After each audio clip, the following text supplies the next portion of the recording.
अवतार मेहर बाबा की जय. Live for God and die for God. That's the discourse we are going to talk about now. It's a very short discourse, so we can conclude that today. In this short discourse, Baba talked about war, why wars come into picture, and what are the pros and cons of the wars. He took that as an example to establish why somebody should live for God and why somebody should die for God. The moment we think about war, naturally we see lot of calamity.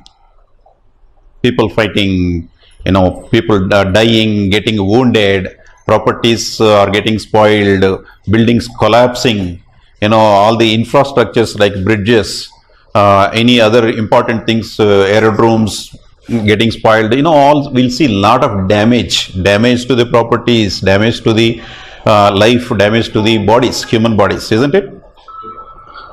At the same time, Baba says there are also advantages with the wars. Wars simply do not come for simply destruction only. It will cause the material destruction, and it elevates the humanity in the path of spirituality. How that is possible? I can believe that if I go into Himalayas and close my nose for some time, I can get elevated spiritually. How the war is going to elevate us? We will look into that one. Baba said war is a necessary evil. However,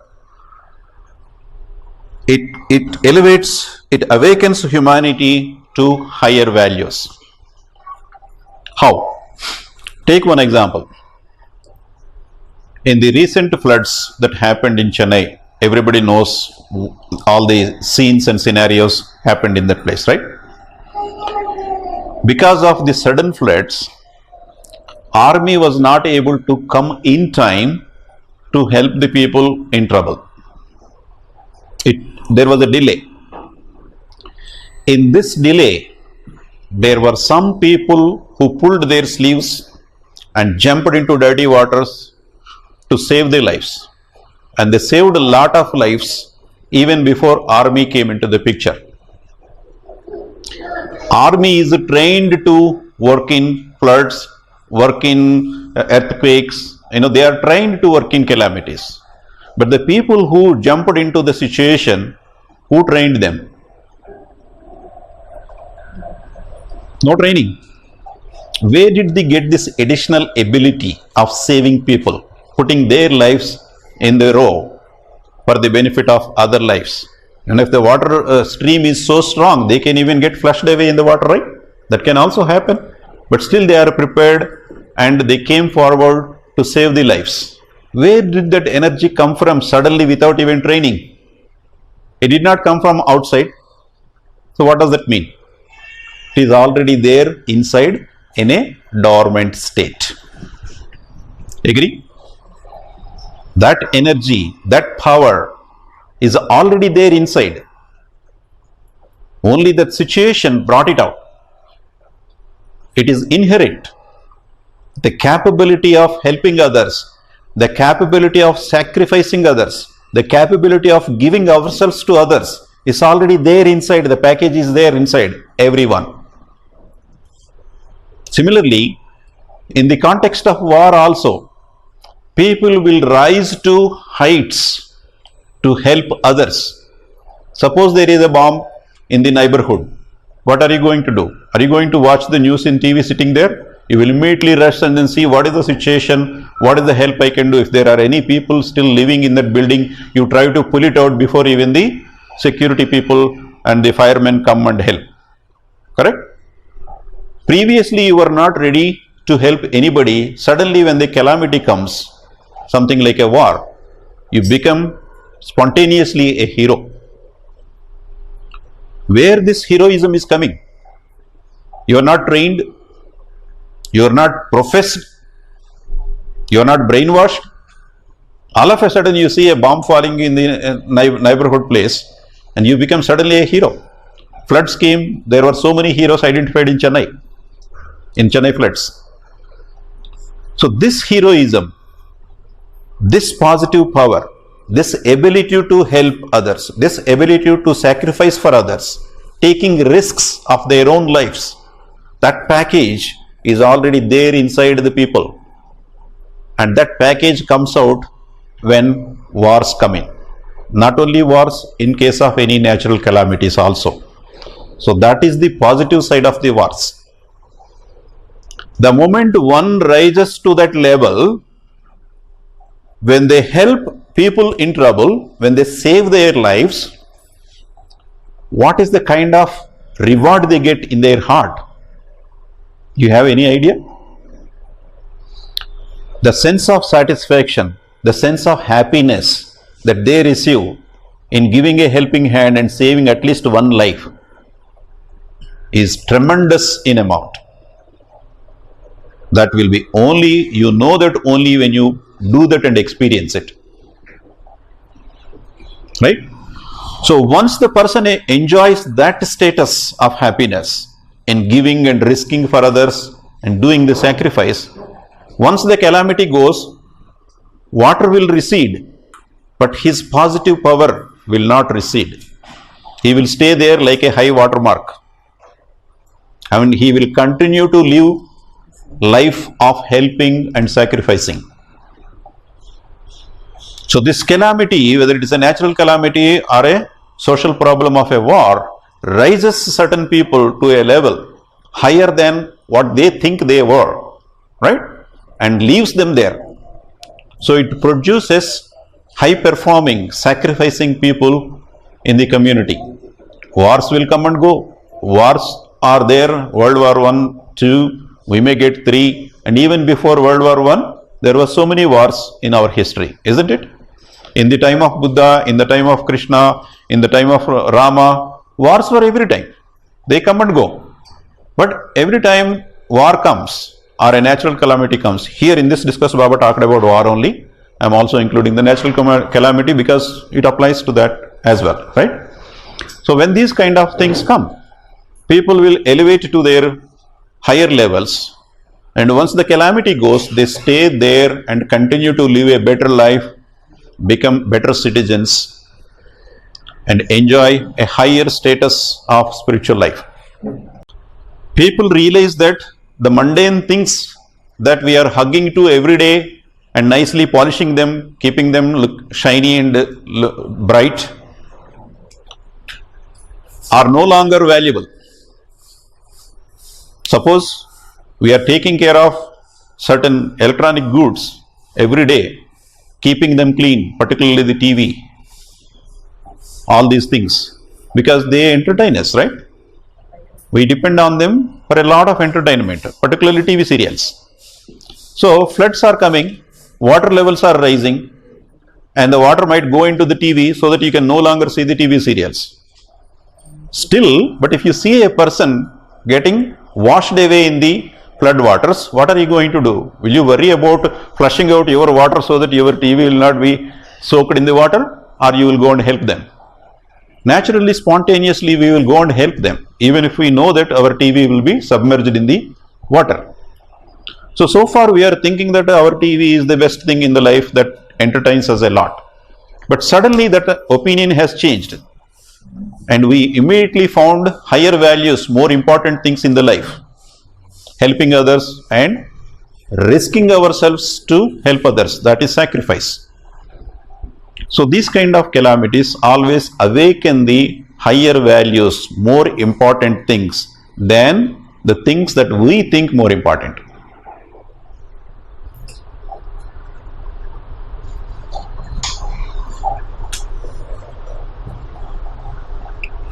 So these capabilities are already inherent in the person. If one person can jump to help others and sacrifice for others, if these capabilities are there inside, who are exhibiting these in the case of calamities or in the case of politics, to bring somebody to power, right? In this context, when somebody is demonstrating these values, that person can demonstrate, because these abilities are inherent, that person can demonstrate the same values for the sake of God also. That is the logic Baba brings in here. If you can do the helping and sacrifice for the sake of others, or for the sake of the political party that you believe in, or for the sake of some other cause that is mundane in nature, if you can do this one, you can also do the same thing for the sake of God. Because all religions, the truth behind all religions is same, that God is one. Religion is only a path to the God. Religion itself is not God. It's only a path. It takes you to the God. No matter which path people chooses, they all reach the same goal. There is only one and only God. So if the goal is same, what is the point of fighting because of the differences in the path? Somebody may be using cycle to go to the destination, somebody may be going in car, somebody may be going in train or flight. They are all reaching the same destination, right? So because of this one, fighting in the name of religion is foolishness, Baba said. Instead, one should be ready to help others, one should be ready to sacrifice for the sake of others. All life is one, and God is the only thing that is real and that matters. So, dying for God does not mean that, you kill yourself in an altar or you kill others in the name of God. That is a misinterpretation, that is foolishness. There are suicide squads getting ready to kill others in the name of God is utter foolishness. That is not going to take them to heaven. Rather, it is going to cause so much of spiritual damage to their progress. Whatever the property they have earned so far, it is going to be so much of damage to their spiritual progress. Dying for God in the sense, Baba said in How to Love God, loving God means loving your fellow beings. And Baba said, you start loving with the most difficult person. Not the one you like, not the one you favor, not the one who gives favors to you, not the one who looks cutie. Right? The person who gives trouble, start with them. That's what he said. So loving God means loving fellow beings. Dying for God means dying for fellow beings. So the essence of this message is calamities come for a reason. The outward appearance is the damage that happens, but the inherent advantage is there is a spiritual reason, there is a spiritual benefit in these calamities that elevates somebody spiritually and leaves them there so that they can continue to live an elevated spiritual life. And these capabilities are there inside us inherently. So we can exercise those whenever needed, and we can live for God and die for God. Dying for God does not mean that self-sacrifice or killing others in the name of God by conducting suicide squads and all that. Rather, you live such a life so that when an opportunity comes, be prepared to give even your life for the sake of others. Sounds so good. Is it really possible? Are many people doing that? What is the reason? Why can't we do that? What is the difficulty? Whether the spiritual values Baba told us in the sanctification of marriage, or the spiritual values that Baba is telling in this discourse of helping others and service, sacrificing for the sake of others, how many people? Why many are failing and only few are capable of doing it? What is the root cause for failure? We know all the values, we have all the information available. In practice, why many are failing? It is because of our selfishness that we don't even recognize. It's like an iceberg. I am only selfish this much. Of course, I am not perfect. I recognize that one. I am only selfish this much. But the unseen selfishness is a huge mountain below the water level. Because of that, we are failing.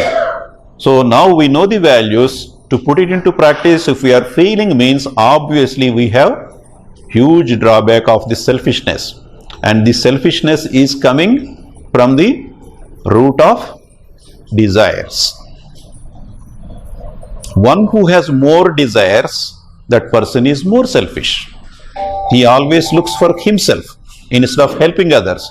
Here these spiritual values are targeted towards others. Love others, serve others, sacrifice for others, right? So when you have the selfishness, you are more worried about yourself. You don't take time to help others. So this selfishness is a product of the desires. So in order to tune ourselves to live a more spiritual life, we have to reduce the desires. When the desires are reduced, we go back to simple life. Simple life is a life where one focuses only on their needs, not on wants or desires. Because of the desires only, we are enrooted into this selfishness, and because of this selfishness, we are unable to practice the higher spiritual values, although we know this through various scriptures, may it be Bhagavad Gita, may it be Quran, Bible, or Baba's discourses. So the goal of life, in order to make the progress in the spiritual path, is to reduce the desires. Okay. Let us look at some of the desires that we have today in our mind. We may be looking for a sparkling two-wheeler, a shiny two-wheeler with all the latest model, latest features, everything. We may be looking for an iPod with all the latest iPhone, with all latest features, right? We may be looking for something else. Just think about a few things. Of all the things that you are looking for to obtain and enjoy, tell me one thing that is permanent.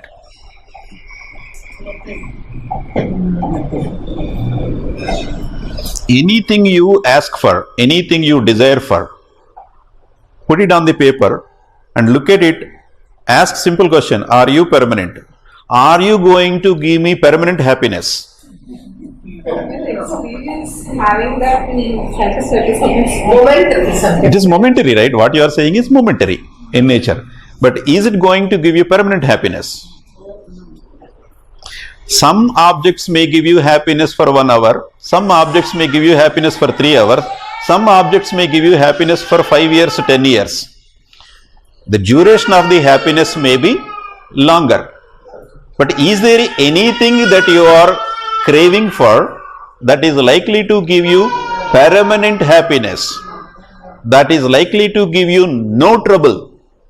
It's not just permanent happiness. If it gives permanent happiness and permanent trouble, then that's not what we want, right? We want something that gives permanent happiness and no trouble at all, no side effects.